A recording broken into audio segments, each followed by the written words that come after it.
What's up, Taiwan? I'm James Chater with 10 minutes of news from here in Taiwan and around the world. We begin in Taiwan, where American-made PAC-3 missiles could soon be tested on Taiwanese soil. These missiles would be important in defending Taiwan in the event of a Chinese attack. John Van Trieste has more.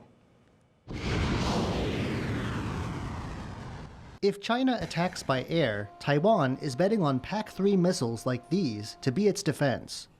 They can hit incoming missiles or planes up to 35 kilometers. Taiwan has more than 400 of these missiles deployed in bases across the main island. But until now, testing these missiles has been tricky. The US has only allowed tests on its territory.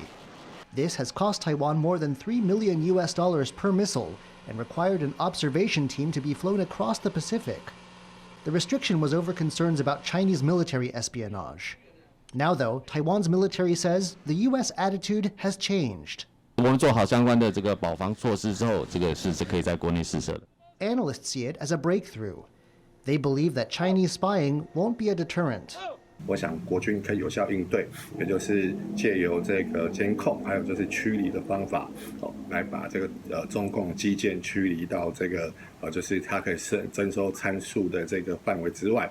The change in policy comes as the U.S. considers selling Taiwan PAC-3 missiles with an extended range, possibly as early as 2025. When the missiles arrive, Taiwan will be able to test them on its own, a step towards greater military autonomy. Klein Wong and John Van Trieste for TaiwanPlus. Residents of a village near last week's oil refinery explosion in southern Taiwan are questioning the validity of a report looking into the blast. They say the report into Taiwan's state-owned China Petroleum lacks transparency. They're also questioning the impartiality of the findings, saying the report was produced by one of the company's own contractors. No one was injured in the explosion in the southern port city of Kaohsiung. The city government said the report is just a first draft and that China Petroleum has agreed to further investigations with a third party. 它需要做科技的检查，那么检测，同时它已经所提出来的这个方针包含管理面、制度面向以及执行等面向哈，那么它还没有落实。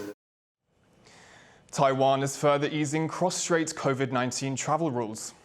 Starting next Monday, students from China will be allowed to enter the country for short-term study and exchange programs. Also, residents from Hong Kong and Macau will be allowed into Taiwan as part of tour groups or as individuals coming for business or religious activities. Taiwan first barred entry to people from China, Hong Kong and Macau in March of 2020. German Chancellor Olaf Scholz has landed in Beijing, becoming the first G7 leader to visit China since the beginning of the COVID-19 pandemic.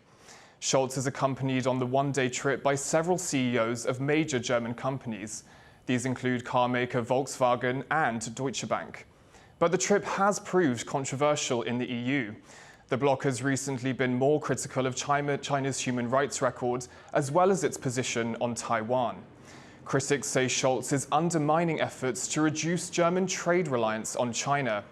Last month, Scholz's administration pushed through a deal that allowed a Chinese company to buy a stake in a terminal at a major German port. An industrial park that houses a massive factory producing many of the world's iPhones remains in lockdown in China. It's a facility owned by Taiwanese company Foxconn. Dramatic images emerged this week of workers trying to flee the factory, fearful they may be forced into quarantine. Rick Glowitz reports. This is just one of the videos circulating on social media. China Labour Watch, a rights group, has been collecting footage of workers fleeing the world's largest iPhone factory in China's central province of Henan. In this one, they come up against a wall of officials in hazard suits. The facility is run by Taiwanese tech manufacturing company Foxconn. Earlier this week, workers left en masse as news of a COVID outbreak surfaced. But it's believed many are still inside, now stuck under a snap 7-day citywide lockdown imposed on Wednesday. It's really a lot of chaos going on, both at the quarantine sites and in the factory. Around 200,000 people worked at the factory complex. For many, it was also where they lived.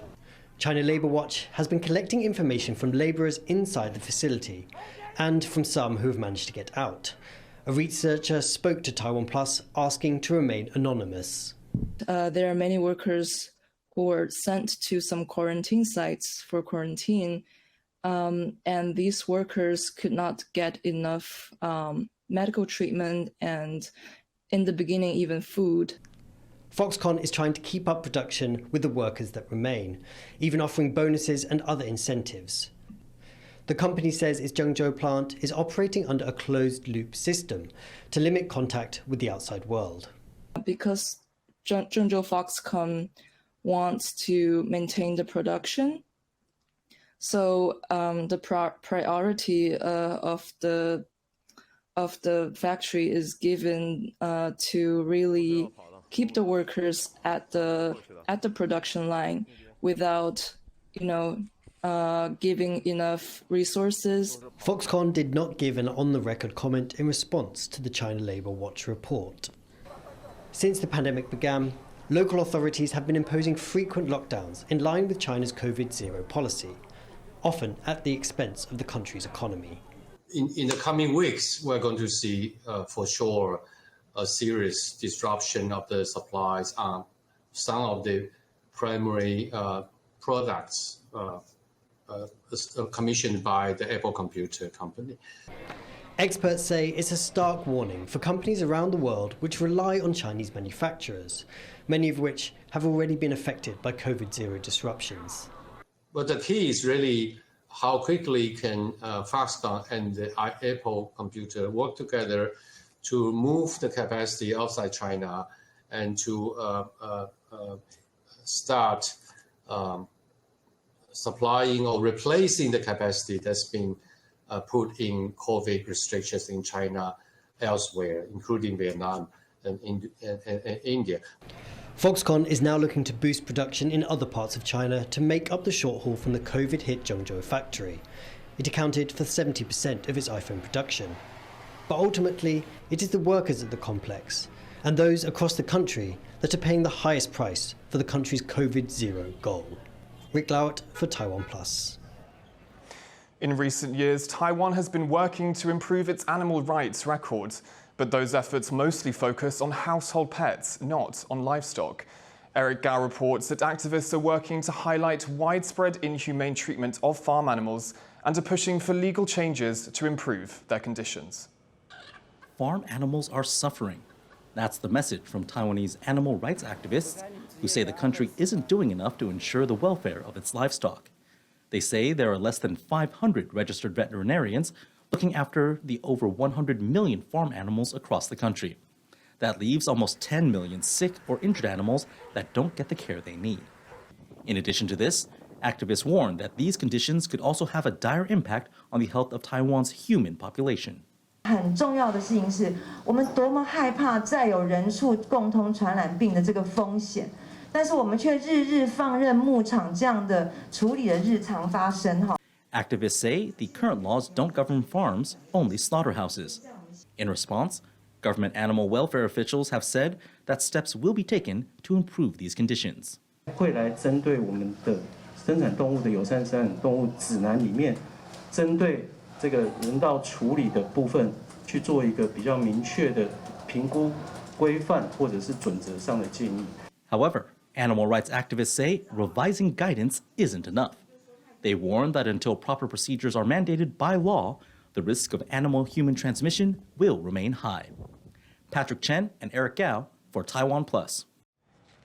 The Taishin Women Run Taipei, a running event for women, will restart in April next year. This year's event was cancelled because of pandemic restrictions. Ahead of the main event in Taipei, a race in Kaohsiung will be included for the first time. Thank you for watching What's Up Taiwan. Finally, we leave you with images of traditional bread made in the shape of children by bakers in Bolivia. I'm James Chater. Take care and see you next time.